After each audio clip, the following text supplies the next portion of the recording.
The air inside the sleek, titanium-walled elevator was scrubbed and recycled, smelling faintly of ozone and terrifying authority. It was a silence so absolute that the sudden hum of the security scanner felt like a physical blow. I stood perfectly still, my eyes fixed on the digital panel as it shifted from a neutral blue to a deep, tactical crimson. My father, Colonel Rhett Bull Miller, a man who believed that if you weren't shouting, you weren't leading, stood beside me, waiting for the doors to open so he could charm whatever general he thought we were meeting. But the doors didn't open. Instead, the floor dropped out from under us, bypassing the executive suites entirely, plunging us straight down into the bedrock. Then, the voice filled the small space, synthetic, genderless, and impossibly loud. Identity confirmed. Welcome, Director Nightfall. Level 7, Black Site Protocol. I didn't move a muscle, but I could feel my father's presence beside me collapse. He didn't just pale, he looked as though the physics of his world had suddenly dissolved. His mouth hung slightly open, the confident, boisterous grin he'd worn all morning erased by a dawning, horrific realization. He looked at me like he was seeing a ghost, or perhaps a predator he had mistaken for a pet. 5 minutes ago, he was telling me to fetch him a coffee and hold his coat. Now he was locked in a steel box plummeting toward a classified sub-basement with the highest-ranking officer he had ever stood next to. And he was just realizing it was his daughter. To understand how the power dynamic flipped this violently, we have to go back to the security checkpoint just 30 minutes earlier. It was family day at the Pentagon, a chaotic pageant of strollers, spouses and retired veterans eager to relive their glory days. The visitor center smelled of floor wax and stale coffee, vibrating with the noise of 1,000 conversations. My father was in his element, wearing his veteran cap and holding court near the metal detectors, boasting to a group of strangers about his time in the 82nd Airborne. I was behind the glass at the badge processing station, trying to print his guest pass, but the ancient machine had decided to jam. It was a minor technical snag, the kind that happens 100 times a day, but for my father, it was an invitation to perform. He slammed his hand on the counter, startling the young mother next to him. God, Maya, it's a printer, not a live grenade, he barked, his voice cutting through the din of the room. Move aside and let a man handle it. You're holding up the line? I felt that familiar coldness settle in my stomach, the heavy, tired weight of a lifetime of public corrections. I kept my face neutral, my fingers working the release latch on the printer, but he wasn't finished. He turned to the military police officer on duty, a young corporal standing at the turnstile, and offered a conspiratorial wink. She's administrative support, my father said, his voice dripping with mock sympathy. You know how these HR girls are. Soft hands, slow heads. She panics if the stapler runs out. The corporal froze. He looked at the badge I was printing, then he looked at my face. Recognition flashed in his eyes. Absolute, terrified recognition. He knew my face from the classified briefings he guarded. He knew that administrative support was the cover story for a director of clandestine cyber operations. I saw his hand twitch, an instinctual move to snap to attention and salute, but I locked eyes with him. I gave him a micro shake of my head, a silent, imperceptible order to stand down. I had to swallow the insult to maintain my cover, forcing a polite, apologetic smile onto my face as I handed my father his pass. He snatched it from my hand without a thank you, utterly convinced that he was the shark in the tank, never suspecting he was the one swimming in deep water. My father lived in a world that stopped turning in 1989. To him, respect was measured in decibels and the amount of mud caked on your boots. If you weren't shouting orders over the roar of a helicopter or sleeping in a foxhole, you weren't serving. You were just taking up space on the payroll. He called it real soldiering, a phrase he used like a cudgel to beat down anyone who didn't fit his cinematic, John Wayne image of warfare. And I was the antithesis of his hero. I didn't carry a rifle, I carried a tablet. I didn't yell, I whispered. And to a man like Colonel Miller, silence was synonymous with weakness. He never missed a chance to remind me of where I stood in his hierarchy. He'd spend hours on the phone with my cousin Travis, a sergeant in the infantry, who could barely spell his own name but knew how to dig a trench. I'd sit at Sunday dinner, listening to Dad gush about Travis's grit and field promotions, while he introduced me to his friends as his little secretary, or the girl who plays video games for the government. It wasn't just the nicknames that stung, it was the total erasure of my existence. I remembered the nights I spent studying cryptography until my eyes bled. The missed holidays because of an escalating crisis in the Pacific. The sheer mental exhaustion of my training. He saw none of it. In his ledger, my sacrifices were valued at 0 because I didn't come home smelling like gunpowder. If he only knew the truth, his brain probably wouldn't be able to process it.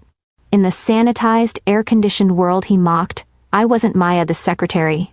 I was Director Nightfall. My battlefield didn't have a front line, it was everywhere. I ran Operation Silent Grid, an initiative so classified that the paperwork alone required clearances he didn't even know existed, Yankee white SAP access levels that made his old top-secret clearance look like a public library card.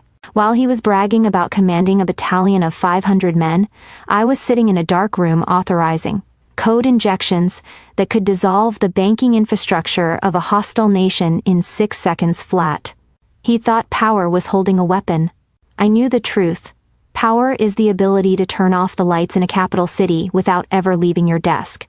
But on that tour, I was just the daughter dragging behind him, the embarrassing civilian accessory to his glorious return. We reached the corridor leading to the National Military Command Center, the famous war room. The hallway was blocked by a velvet rope and a young tour guide, a corporal who looked like he was fresh out of boot camp. My father didn't just walk up to the rope, he marched. He pulled out his retired identification card, the plastic yellowed with age, and flashed it with the confidence of a man who expects the Red Sea to part. Colonel Miller retired, he announced, loud enough for the 3 groups behind us to hear. I'm going to take a look inside. Show my daughter here where the big boys play. The corporal didn't flinch. I'm sorry, sir, he said, his voice polite but firm. The NMCC is a restricted zone, active duty personnel with specific authorization only. It's not part of the public tour. It was the standard script, the same one they gave everyone, but my father took it as a personal declaration of war. His face went that dangerous shade of purple I knew too well, the color that usually preceded a broken plate or a ruined birthday. Restricted? He sputtered, stepping over the line. Son? I was commanding battalions when you were in diapers. I held a TS clearance before you were a glint in your daddy's eye. Get me your supervisor right now. The scene was unraveling fast. Tourists were staring, whispering behind their hands. The corporal was reaching for his radio, his patience thinning. That's when my father turned on his heel and pointed a finger directly at my chest. Fix this, Maya, he snapped, his tone dismissive, like he was ordering me to clean up a spill. Use your little HR pull and get me in. Tell this kid who I am. Make yourself useful for once instead of just standing there like a statue. The words hung in the air. Make yourself useful. It echoed every other time he'd looked through me, every time he'd relegated my career to paper pushing, every time he'd asked when I was going to get a real job. He stood there, chest puffed out, demanding I use my administrative non-existent pull to get him into a room he wasn't cleared. For completely oblivious to the fact that I had been briefing the Joint Chiefs in that very room 3 hours ago. He wanted to see the war room? He wanted to see where the real decisions were made? I decided it was time to show him. Not the one on the tour map, the real one. I checked the chronometer on my wrist, 0755 hours, and felt the second hand ticking against my pulse. My shift as director was about to begin, and legally I should have dropped him off at the gift shop to buy a commemorative mug while I vanished into the secure wing. But looking at him, his chest puffed out, his face red with the exertion of belittling me in front of strangers, something inside me snapped into a cold predatory focus. I wasn't just going to endure this visit, I was going to end it. I stepped closer, lowering my voice to that hush he associated with submission, but was actually the quiet before a strike. Okay, Dad, I said, keeping my face perfectly smooth. I can get you into the command sector, but you have to be quiet. Protocol is stricter than you remember. A wide, triumphant grin split his face, the look of a man who thinks he's bullied the world into obedience. He clapped a heavy hand on my shoulder, nearly buckling my knees. Finally showing some initiative, girl, he boomed, oblivious to the stares of the tourists around us. Don't worry, I know how to handle the brass. You just swipe the card, and I'll do the talking. We don't want you stuttering in front of a flag officer. I forced a tight smile. the kind that didn't reach my eyes. He thought he was walking into a very important person tour. He didn't realize he was walking into a kill box. I led him away from the public concourse toward the executive elevator bank, a sterile alcove where the steel doors had no call buttons, only biometric scanners that cost more than my father's house. Waiting there was General Vance, the chairman of the Joint Chiefs, a man with 4 stars on his shoulder and the weight of the free world in his eyes. My father stiffened instantly, his spine snapping straight as if electrified. He threw up a salute so aggressive it bordered on parody. "General," he barked. "Colonel Miller, 82nd Airborne, retired. Honor to stand with you, sir." General Vance didn't even blink. He offered my father a curt, barely there nod. The kind you give a piece of furniture you're trying to walk around. Before his eyes locked onto me, his expression softened into genuine professional respect, the look a commander gives their most valuable asset. "After you, ma'am," he said, stepping aside to clear my path to the scanner. I saw my father's chest swell with a different kind of pride, a smug, patronizing satisfaction. He leaned in, whispering loudly in my ear. "See? That's a gentleman, Maya, old school. He's letting the lady go first." I almost laughed. He thought it was chivalry. He couldn't conceive that the chairman of the Joint Chiefs was waiting for his superior to open the door. Dad puffed out his chest, thinking he was about to ride with a general. He didn't realize the general was just waiting for me to unlock the door. We stepped into the heavy silence of the car, the doors sealing shut with a pneumatic hiss that sounded like an airlock closing on a submarine.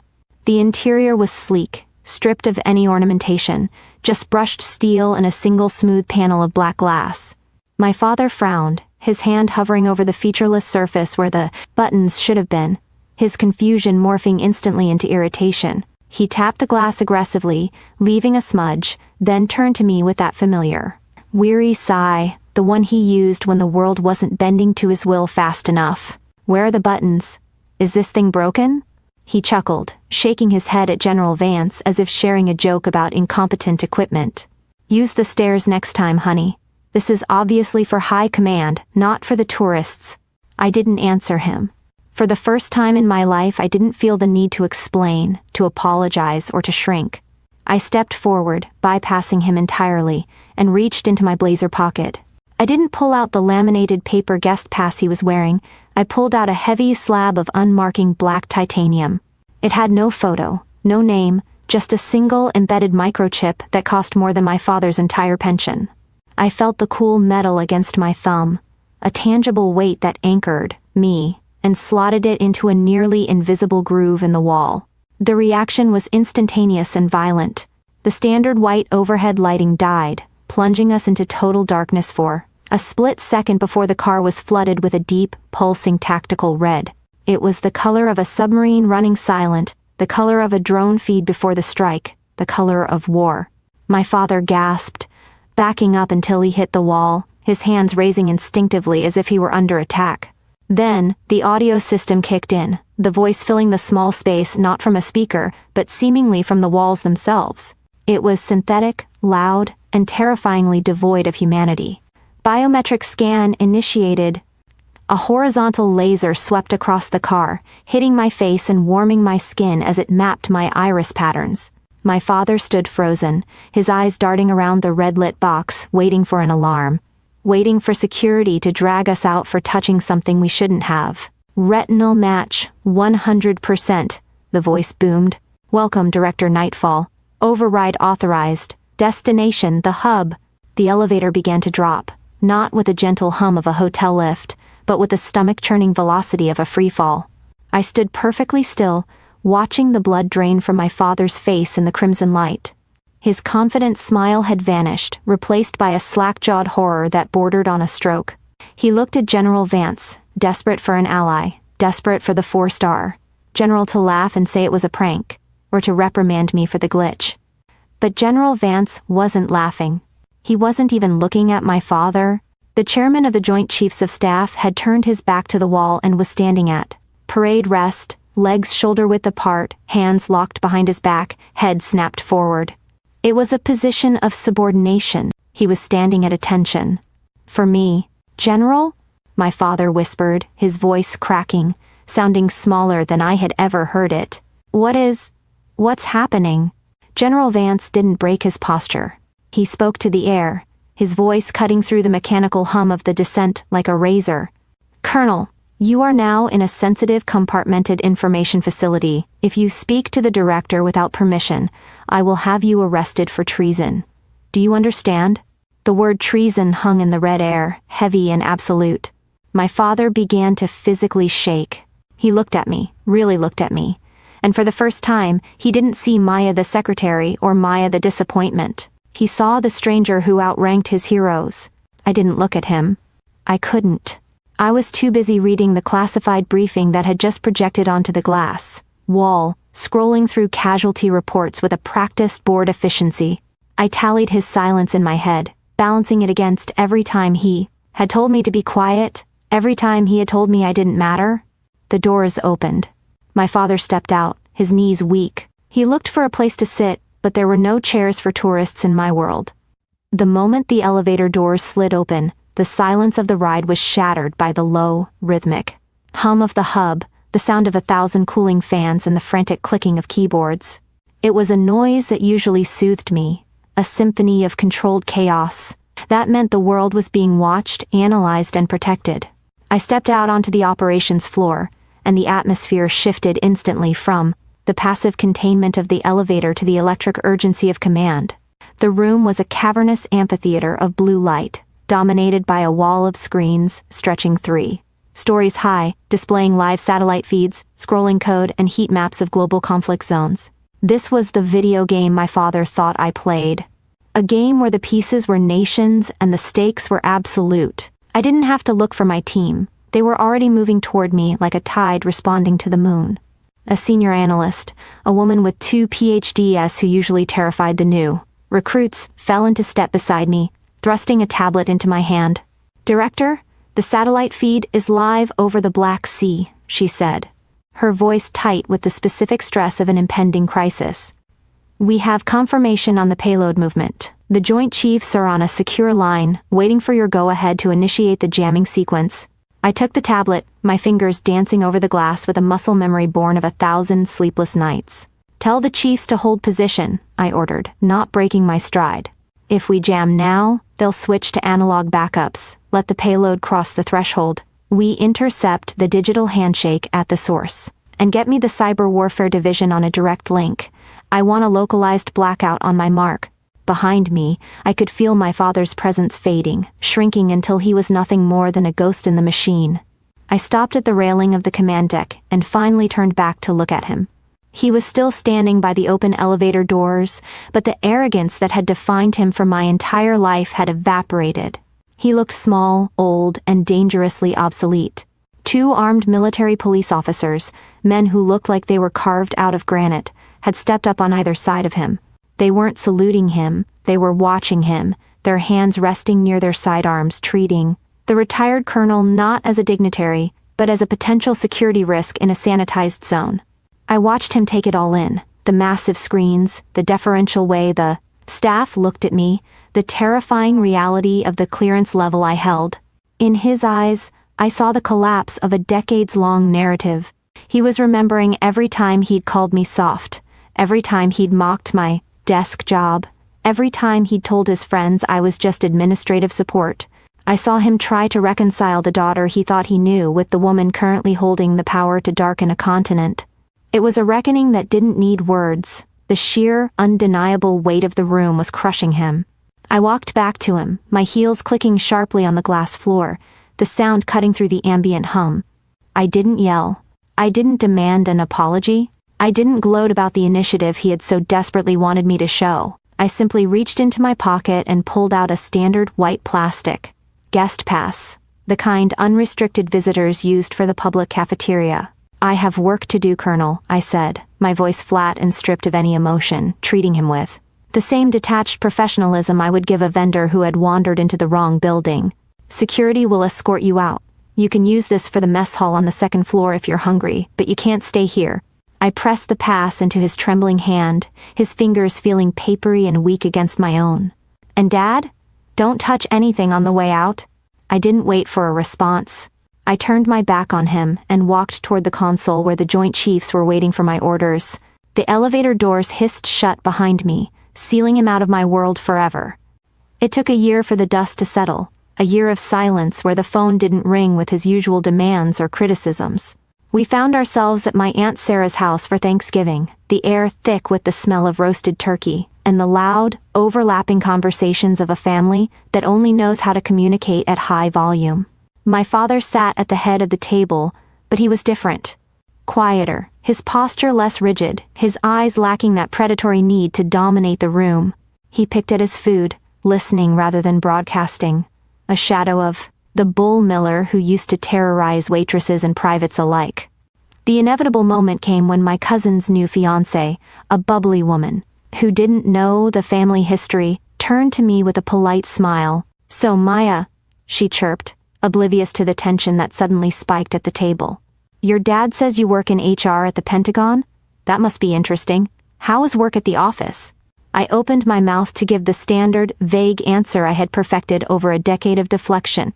But before I could speak, a heavy hand slammed onto the table, not in anger, but with a strange, protective finality. "She's busy," my father interrupted, his voice rough but steady.